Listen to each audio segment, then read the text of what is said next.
जादुई तोता। एक छोटे से गांव में एक गरीब परिवार रहता था।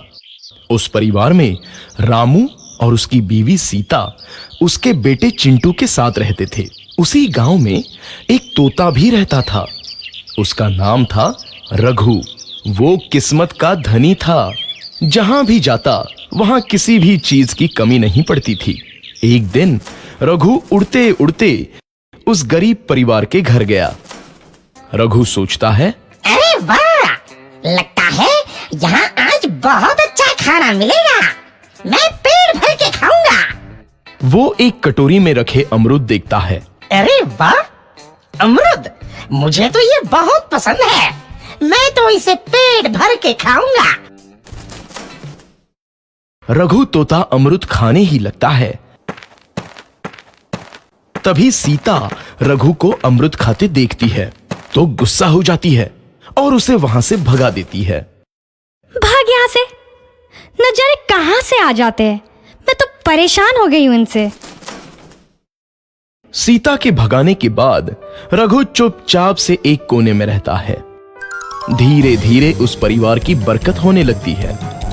एक दिन रामू और सीता खाना खाते वक्त बातें करते हैं। आजकल हमारी बहुत तरक्की हो रही है, काम भी अच्छा चल रहा है। रामू कहता है। इस पर सीता कहती है, सच कहा, भगवान हमेशा ऐसे ही हम पर मेहरबान रहे। बेटा चिंटू भी कहता है, पिताजी, मुझे खिलौना लेके दो ना, मेरे सभी दोस्तों के पास है। रामू कहता है, ठीक है, जरूर लाऊंगा। सीता कहती है, कितने खुश है सब, मेरे परिवार को किसी की नजर ना लगे। एक तरफ ऐसी बातें होती हैं तो दूसरी तरफ रसोई में रघु तोता भी अमरूद खाते रहता है।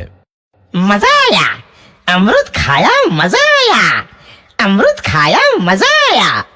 तभी सीता रसोई में आती है और रघु तोते को अमरूद खाते देख बहुत गुस्सा होती है। सीता रघु को बाहर निकालने के लिए पिंजरे में अमरूद रखती है। रघु जब अमरूद खाने लगता है तो पिंजरे का दरवाजा बंद हो जाता है और वो उसमें फंस जाता है। मुझे बाहर निकालो, मैं यहाँ फंस गया हूँ, मुझे बचाओ। अगले दिन सीता पिंजरा उठाकर बाहर दूर उस रघु को छोड़ देती है। रघु के जाते ही उनके घर आई बरकत धीरे धीरे कम हो जाती है। उन्हें बहुत घाटा होता है। सीता कहती है, ये क्या हो रहा है, अचानक इतना कैसे बदल गया? अभी तक तो सब कुछ अच्छा चल रहा था। रामू कहता है, लगता है भगवान हम पर रूठ गए हैं। चिंटू भी कहता है, लगता है अब मुझे खिलौने भी नहीं मिलेंगे। और वो रोने लगता है और बाहर चला जाता है। कुछ दिन बाद रघु तोता फिर से उस घर में आता है। वापस आया, मैं वापस आया, अब मैं जमकर अमरूद खाऊंगा। रघु सीधा रसोई घर में चला जाता है और अमरूद खाने लगता है। कुछ देर बाद सीता रसोई में आती है और रघु को देख कहती है, एक तो घर में पहले से इतनी दिक्कत चल रही है और ऊपर से ये तोता मुझे और परेशान कर रहा है। सीता रघु को वहां से भगा देती है। रघु उड़कर किसी कोने में छुप जाता है। कुछ दिन बाद धीरे धीरे उस घर की बरकत वापस आने लगती है। काम भी अच्छे से चलने लगता है। एक रात जब रघु तोता अमरूद खाने जाता है तो पिंजरे में फंस जाता है। ये लोग आखिर चाहते क्या हैं?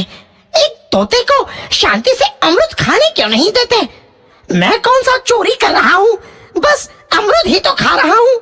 तभी रामू वहां आता है और पिंजरे में रघु तोते को देख उसे बाहर छोड़ देता है।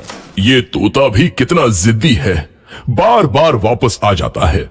जैसे ही रामू रघु को छोड़ देता है, अगले दिन से फिर से उनके घर की बरकत जाने लगती है।